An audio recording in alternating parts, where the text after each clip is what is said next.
Bueno, en este momento, pues Ángel Díaz Barriga, el mexicano, nos da dos vertientes, ¿cierto? Una que podemos ver al lado izquierdo o a mi lado derecho y una que podemos ver al lado izquierdo de ustedes y al lado derecho mío. Vamos a comenzar con la vertiente eh, del lado izquierdo, ¿listo? Bueno, en este momento comenzamos con el concepto de currículo, ¿cierto? Es algo realmente muy amplio, algo de lo cual se ha tenido discusión durante muchos siglos. El concepto eh, le caben demasiadas cosas, o sea, no es algo puntual, sino que, por ejemplo, hubo una discusión entre investigadores, educadores y psicólogos de varias épocas sobre el concepto que le querían dar a este término. Por ejemplo, en estas discusiones encontramos unas ventajas y unas desventajas. Las ventajas es que al haber unas discusiones interdisciplinarias, ¿cierto? De educación, investigación y psicología, sociología y todas estas ramas de diferentes disciplinas, se podía crear un concepto muy amplio y muy bien estructurado. Las desventajas, por ejemplo, nos hablaban sobre de que la atención se puede llevar al aula de clase o que muchos conceptos para darle el significado al currículo podía quedar en el aire. Pues al tener tantas cosas significaban nada. Eso fue una de las desventajas que encontramos. Tensión en el aula, ¿cómo así? Pues sí, porque respecto a esto, pues unas personas podían interpretar una cosa y otros docentes podían interpretar otra, y esto se daba para discusiones en el entorno educativo. Encontramos en el campo del currículo eh, que más que todo se empezaron a dar aportes en los Estados Unidos, ¿cierto? En Inglaterra y en Australia. Estos tres países tienen en común que, o sea, los tres hablaban lengua inglesa, ¿cierto? Eh, entonces allí se nutrió muchísimo el concepto del currículo. La necesidad del hombre e institución. A través de las necesidades que presentaban la institución y el hombre en las distintas épocas encontramos teorías de psicología y teorías experimentales, ¿cierto? Las teorías conductuales que se querían llevar al aula de clase, ¿cierto? Para experimentar los distintos comportamientos y los estímulos que debían recibir ciertos estudiantes para recibir una conducta adecuada. Entonces aquí es donde encontramos dos autores referenciales muy importantes que fueron John Dewey en 1992, que nos habla de la experiencia del alumno en el proceso de aprendizaje, y Franklin Bovey, que nos habla ya de una estandarización de la educación, o sea que Franklin nos propone que hay unas materias que obligatoriamente tenían que ver los alumnos y que aún hoy en día vemos que obligatoriamente se tienen que ver. Aquí en el lado derecho de sus pantallas encontramos la disciplina del currículo, ¿cierto?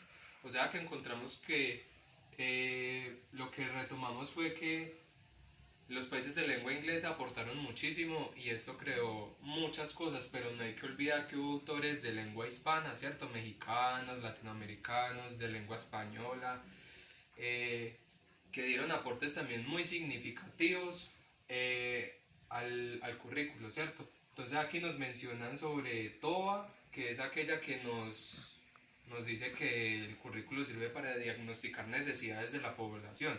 ¿Qué tipo de necesidades? Pues la necesidad social, política, cultural y necesidad obviamente educativa. Encontramos también Díaz Barriga, que el currículum nos sirve para transformar, o sea, el proceso de educación no es solamente impartir conocimiento, sino que también este conocimiento crea una transformación en el pensamiento del alumno y en la sociedad.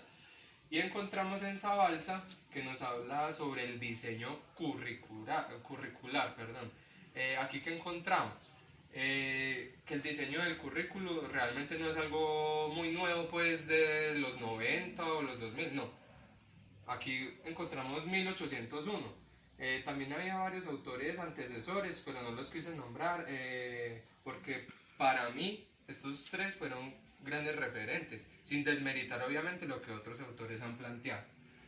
Entonces aquí lo que tenemos es la institución recibe unos problemas, social y educativo. El social pues afecta muchísimo en el rendimiento del estudiante cuando tenga que entrar al aula de clase y mostrar un proceso de aprendizaje, ¿cierto? Para saber si lo aprendió o no. Y lo social influye demasiado, los padres, el entorno de los amigos, las experiencias que vive desde afuera cuando las lleva al colegio, crea unas problemáticas. Por ejemplo, aquel niño que vive todo el día viendo cómo hay maltrato intrafamiliar, pues él lleva esta problemática que no es directamente de él, sino que la ve y la lleva al colegio. Y es aquí donde podemos ver casos de bullying, agresividad en el niño, etc. Problemas educativos, pues son aquellos vacíos con los que los estudiantes quedan y que el currículum tiene que tener la capacidad de irse modificando. Eso lo veremos más adelante con lo que nos dice Frida Díaz Barriga. Entonces aquí nos planteaban dos comparativas, los profesores de antes y los profesores de ahora, ¿cierto? Los profesores de antes, pues como sabemos, tenían una metodología tradicional. Todo aquello que dijera el profesor es lo que se hacía. El estudiante no tenía derecho pues como a dar su punto de vista, esto ya lo sabemos, ¿cierto? Pero algo muy destacable aquí es que anteriormente esta metodología se utilizaba con un carácter muy especial y es el económico de programar, en comillas, ¿cierto? Programar a los estudiantes para que ellos fueran educados para trabajar, o sea, educación para el trabajo, ¿cierto? Y algo que revolucionó mucho fue lo que nos dice Kant, el profesor de ahora, que es aquel profesor que analiza, que modifica ciertas cosas, estructura unas ideas para llevar al aula de clase, y es aquí donde encontramos que el profesor imparte conocimiento y logra transformar el pensamiento del estudiante, ¿cierto? Vemos que aquí hay una relación con el profesor de antes unilateral, profesor y listo.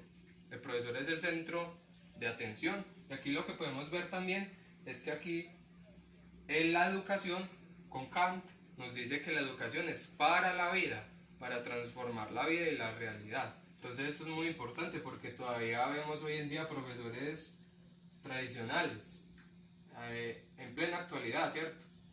Y vemos muy pocos profesores que imparten conocimiento y ayudan al estudiante a transformar su realidad, no le dan el protagonismo al estudiante, viendo que también ellos también, valga la redundancia, nos aportan demasiado en el ámbito educativo.